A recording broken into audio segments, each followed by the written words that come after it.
కూటమి ప్రభుత్వము 18 నెలల కాలంలో వైజాగ్లో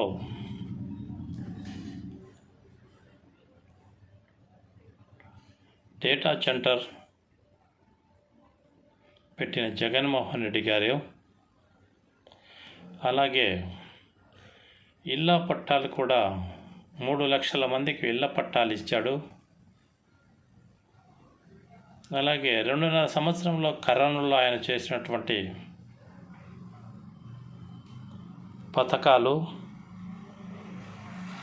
ఆరోగ్య పరిస్థితులు, వాలంటీర్లు పెట్టి ఇంటింటినా తిప్పి బ్రహ్మాండంగా ఎవరు చూడరు తగలడు ఏరియాలో వాలంటీర్లతో వాళ్లకు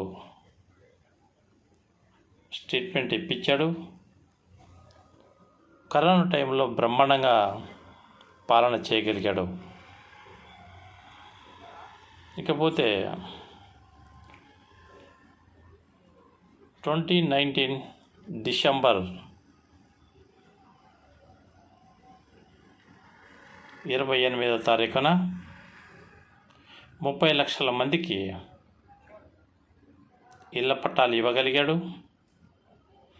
అది 72,000 ఎకరాల్లో 17,000 జగనన్న కాలనీలు కట్టాడు. నిరుపేదలకు ప్రతి నిరుపేదకు ఇల్లు ఉండాలనే ఉద్దేశంతో ప్రతి ఒక్క నిరుపేదకు ఇల్లు ఉండాలనే ఉద్దేశంతో ఇల్లు లేని ప్రతి ఒక్కరికి అప్లై చేసిన ప్రతి ఒక్కరికి ఇల్లును కట్టి ఇళ్ళ స్థలాలు ఇచ్చాడు. నిన్న మొన్న చంద్రబాబు నాయుడు గారు చెప్తున్నారు, చాలా ఆశ్చర్యంగా ఉంది మాకు. 30 లక్షల ఇల్లు ఆయన అబ్బ సొమ్మని జగన్మోహన్ రెడ్డి గారు చేసినటువంటి కష్టంతో ప్రభుత్వ సొమ్ము పెట్టి 30 లక్షల ఇండ్లు 30 లక్షల మందికి ఇల్లు పట్టాలిచ్చే ఆ ఇళ్ళని కట్టిస్తే అక్కడికి పోయి చంద్రబాబు నాయుడు ఆయనేదో ఉద్ధరించి ఇచ్చినట్లుగా 30 లక్షల మంది ఇళ్లను నేను ఇస్తున్నా అని చెప్పుకోవడం సిగ్గుచేటుగా ఉంది. అదాని డేటా సెంటర్ వైజాగ్లో జగన్మోహన్ రెడ్డి గారు పెడితే దాని గూగుల్ సెంటర్గా మార్చి ఆయన నేను తెచ్చానని చెప్పుకుంటాడు. ఆంధ్రప్రదేశ్లో ఎక్కడే కానీ ఒక గజం కూడా స్థలం ఇయ్యని పేద ప్రజలకు ఈయన ఇంత ఘనంగా చెప్పుకోవడానికి కనీసం సిగ్గు అనిపించలేదా అని నేను అడుగుతున్నా.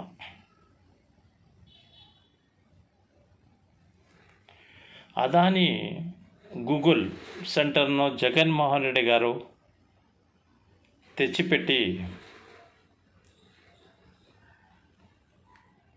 చేసిన దాన్ని కూడా ఆయన ఖాతాలో వేసుకొని ఆయనే చేసినట్టుగా చెప్పడం, ప్రజలను నమ్మించేదానికి ప్రయత్నం చేయడం అంత మంచి పద్ధతి కాదని నేను మనం చేసుకుంటున్నా. ఏ రోజైనా నీవు ఈ 4 సార్లు సీఎం అయ్యావు, ఏ రోజైనా నువ్వు చేసిన పథకం ఒకటి ఉందా అని నేను అడుగుతున్నా. ఒక కాలేజ్ అన్నా, ఒక మెడికల్ కాలేజ్ అన్నా నువ్వు తీసుకొచ్చావా అని నేను అడుగుతున్నా.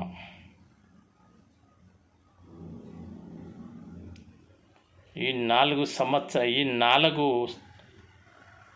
సార్లు సీఎం అయి ఉండి కూడా నీవు ప్రజలకు ఒక గుర్తింపు ఉండే పథకం ఏమైనా చేయగలిగావా అని నేను అడుగుతున్నా. ప్రజలకు కళ్ళ కబుర్లు చెప్పుడుతూ కాలయాపన చేసే నీవు జగన్ గారు చేసినటువంటి పథకాలన్నీ నేను చేసినా అని చెప్పుకోవడానికి ఇంతకన్నా సిగ్గు మాలిన విషయం ఏమీ లేదని నేను మనం చేసుకుంటున్నా. ఓడ రేవుల దగ్గరికి పోతావు, విమానాశ్రయాల దగ్గరికి పోతావు. జిల్లాలలో ఎక్కడ ఏమి చేసినా జగన్మోహన్ రెడ్డికి ఆయన చేసినటువంటి అన్నీ నేను చేసినా అని చెప్పుకుంటున్నావు.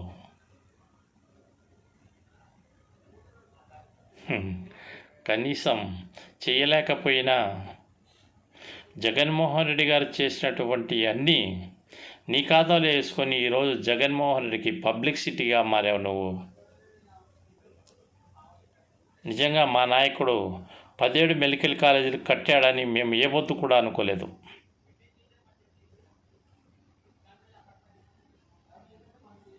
కానీ నీవు వచ్చినా వచ్చి అవి ప్రైవేట్ పరం చేస్తామన్నప్పుడు ప్రజలందరికీ నువ్వే చూపించగలిగావు, నువ్వే అడ్వర్టైజ్మెంట్ చేయగలిగావు. అప్పుడు మా నాయకుడు ఇంత మంచి పనులు చేశాడని మేము ఆ రోజు మాకు కాలేజీలో ఉన్నట్లుగా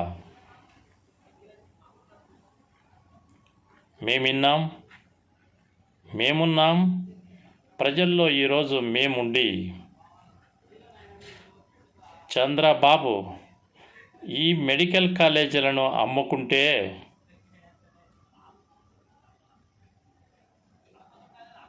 చూస్తా ఊరుకోము అని ప్రజలంతా రోడ్లపైకి వచ్చారు. పేద ప్రజలు, పేద విద్యార్థులు ఎంబీబీఎస్ కళను నెరవేర్చడానికి జగన్మోహన్ రెడ్డి 17 కాలేజీలు తెచ్చే పేద ప్రజలు చదువుకుంటే మాకు మిన్నగా బతుకుతారనే ఉద్దేశంతో మిన్నగా బతుకుతారనే ఉద్దేశంతో నీవు వాళ్ళను అనగతొక్కడానికి కోసం మెడికల్ కాలేజీని ప్రైవేట్ పరం చేయడానికి పూనుకున్నావు.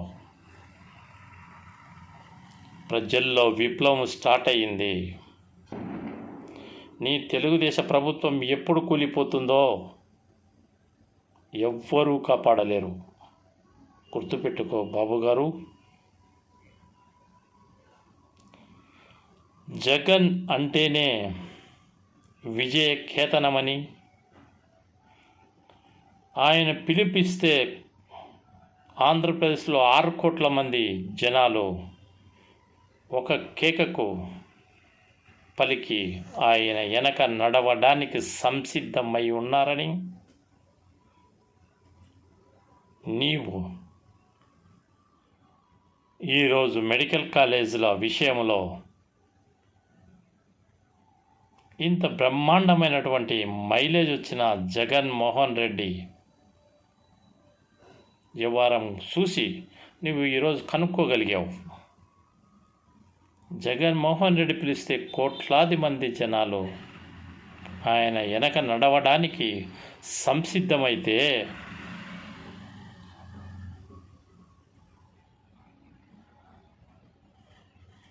నీవు ముఖ్యమంత్రిగా ఉండి ఏం చేస్తున్నావో అర్థమైందా? ప్రజలందరికీ నామాలు పెరుగుతున్నావు. ఒక పేదవాడు ఎంబీబీఎస్ చదవాలంటే ఈ కాలంలో 1.5 కోటి డబ్బు ఖర్చు పెట్టాలి.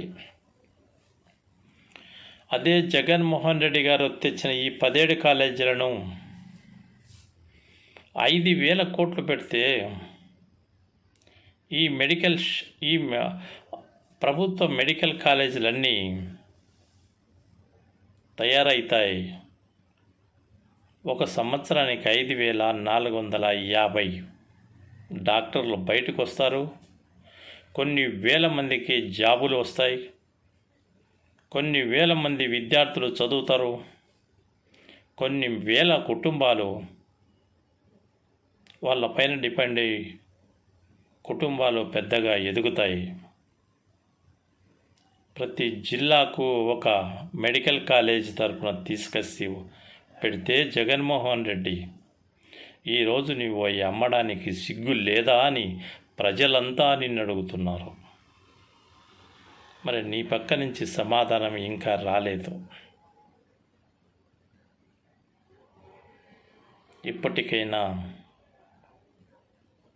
ఇప్పటికైనా నీవు నీ ఆలోచనను మార్చుకోమని నేను మనవి చేసుకుంటున్నా. జగన్మోహన్ రెడ్డి ఇల్లు వదిలి కాలు బయటకు పడితే, జగన్మోహన్ రెడ్డి ఇంటి గడప దాటి బయటికి అడుగు పెడితే లక్షల మంది, కోట్ల మంది ఆయన్ను ఆదరించడానికి, ఆయన వినాదాలకు వీళ్ళు జై కొడుతూ జై జగన్ అంటూ వెంట తిరిగింది చూశావు బాబు. కబుర్లు చెప్తూ నీవు ప్రజలకు నీవిచ్చిన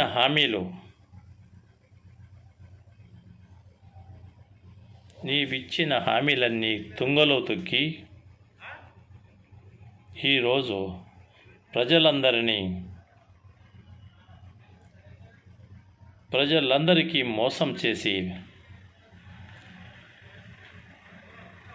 సూపర్ 6 చేస్తానన్నావు, సూపర్ 7 చేస్తానన్నావు, జగన్ ఇచ్చిన పథకాలు అన్ని దంటల కాడికి మిన్నగా చేస్తానన్నావు.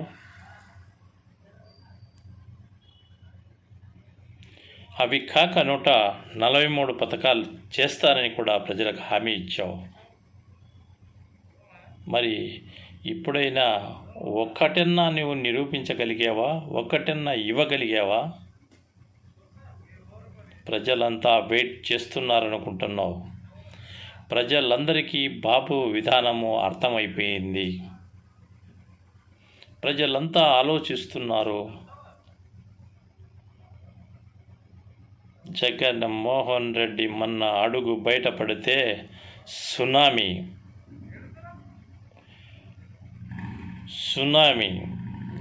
ఏపీ అంతా ఆయన చుట్టూ తిరిగి చంద్రబాబును ఏకిపారేశాయి.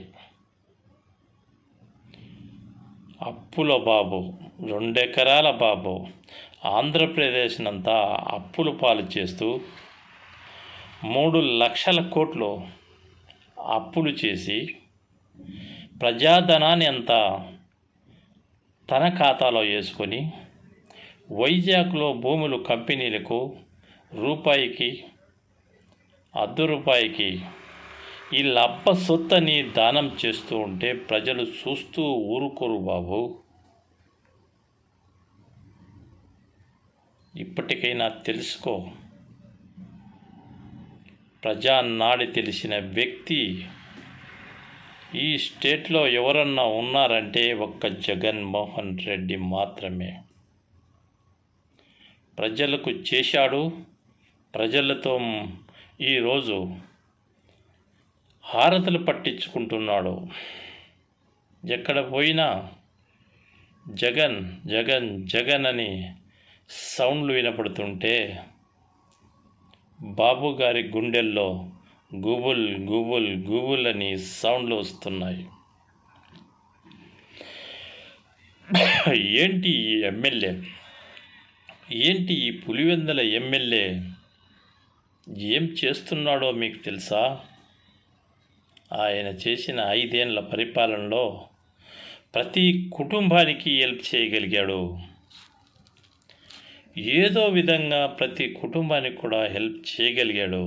అందుకే జనాలంతా జై జగన్ అంటూ ఆయన ఎక్కడ అడుగు పెడితే అడుగులో అడుగేసి నడవడానికి ప్రజలంతా సంసిద్ధమై ఉన్నారు. ఆలోచించుకో బాబు. నీవు చేసే ఈ కల్తీ లిక్కర్ అయితేనేమి, మెడికల్ కాలేజీలు అయితేనేమి,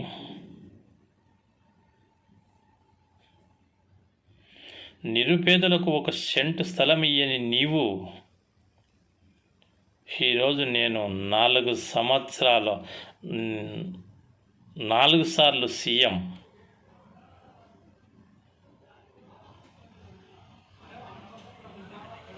ఎందుకు, దేనికోసం 4 సార్లు సీఎం? నువ్వు చేసింది ప్రజల మధ్యలో నిలబడి నువ్వు చేసిన పథకం ఏదో ఒకటి చెప్పు, వాళ్ళే నీకు సమాధానం చెప్తారు. ప్రజలను ముంచడానికి వచ్చావు, 3 సార్లు దండుకున్నావు, 4వసారి కూడా వచ్చావు. ఇప్పుడు కూడా సారా కుంభకోణాల్లో నీవు తింటున్న డబ్బు ప్రతి ఒక్కరికి తెలుసు బాబు. లిక్కర్ను తాగవు, ప్రజలకు పోస్తావు. కల్తీ లిక్కర్ పోసి ప్రజలను చంపడానికే నువ్వు బెల్ట్ షాపులు పెట్టావు. కిరాణా షాపుల్లో వాటర్ కాడికి వాటర్ దొరకని ఏరియాలో కూడా నీ బాటలు దొరుకుతుంది బాబు. నీ బండారం అంతా బాటళ్ళతోనే నిండిపోయింది. కాకపోతే మైనింగ్ అంతా మీ అబ్బ సొత్తు అని జిఎస్టీ ఉండదు, పర్మిషన్లు ఉండవు, అడ్డగోలుగా నువ్వు స్కాములు చేసి బతుకుతున్నావు. ఇసుక చూస్తే ఊరూర్లో మీ లీడర్లు రోజుకు కనీసం 20 లక్షలు 30 లక్షల రూపాయలు సంపాదిస్తున్నారు ఫర్ డే. అంటే ప్రభుత్వ సొమ్ముని ఏ విధంగా లూటి చేయాలనో బాగా ట్రైనింగ్ ఇచ్చావు బాబు వాళ్ళకు. జగన్ గారి టైంలో రోడ్లు లేవన్నావు. జగన్ గారి టైంలో రోడ్లు లేవన్నావు. ప్రతి రోడ్డు గుంతలున్నాయన్నావు. మరి మీ కూటమి ప్రభుత్వం వచ్చింది, సెంట్రల్ నీ చేతిలోనే ఉంది, స్టేట్ నీ చేతిలోనే ఉంది. ఎక్కడ చూసినా కనీసం ఆ గుంతలు పూడ్చడానికి కూడా నీ దగ్గర డబ్బులు లేవేమో పాపం. ఇంత సిగ్గుమాలిన ప్రభుత్వము ఎంప్లాయీస్కి టయానికి డబ్బులు ఇవ్వడానికి మీ దగ్గర, శాలరీలు ఇవ్వడానికి మీకు డబ్బులు ఉండవు.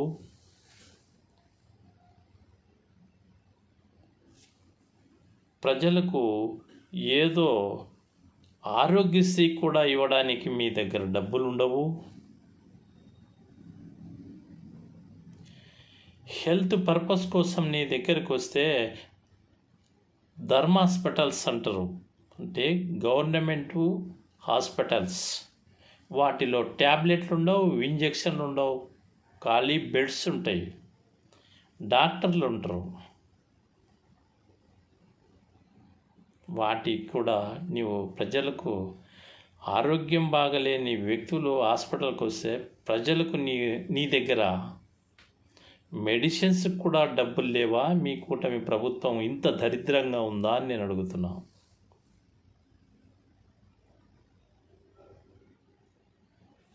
జనాలంతా హాస్పిటల్లో ఉంటే ఈరోజు ఆ గవర్నమెంట్ హాస్పిటల్ కూడా ప్రైవేట్ పరం చేయడానికి ఆలోచిస్తున్నావు. నీకు సిగ్గుందా అని నేను అడుగుతున్నా. వైజాగ్ స్టీల్ ప్లాంట్లో 3-4 భాగాలు చేసి ఒక్కొక్క భాగము మీ వారికి అమ్ముకుంటూ ఉన్నావు. కడప స్టీల్ ప్లాంట్ అన్నావు, అది ఎక్కడ పోయిందో ఎవడికి తెలియదు. బుల్లెట్ ట్రైన్ అన్నావు, ఆ ట్రైన్ ఎక్కడ ఆగిపోయిందో ఎవరికి తెలియదు. తుఫాన్లో జనాలు అయ్యో పాపం, వరదలు వచ్చి తుఫాను దెబ్బకు చెట్లు పడిపోయి, కరెంటు పడిపోయి, ఫోన్లన్నీ పడిపోయి, చీకటిలో 2 రోజులు ఉన్నా, తినడానికి తిండి లేకున్నా నీవు వారికి మంచి నీళ్ళు ఇవ్వడానికి కూడా నీ ప్రభుత్వం దగ్గర డబ్బులు లేవా అని నేను అడుగుతున్నా. ఎంత పొల నష్టం జరిగింది, రైతుకు ఎంత ఇవ్వాలి, ఇండ్లు కూలిపోయిన వాళ్ళకి ఎంత ఇవ్వాలి, దాంట్లో ఇబ్బంది పడిన ప్రజలకు ఆరోగ్యం కోసం ఎంత పండు ఇవ్వాలి, మలేరియా డెంగ్యూలు వచ్చిన ఏరియాకు హాస్పిటల్లో చూపించడానికి వాళ్ళకు మినిమం ఖర్చులు కూడా ఇయ్యని ఈ దరిద్రం కూటమి ప్రభుత్వానికి సిగ్గుందా అని నేను అడుగుతున్నా.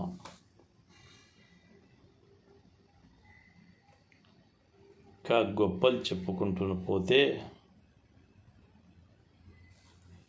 ముగ్గురు ఉన్నారు, ముగ్గురికి 3 హెలికాప్టర్లు.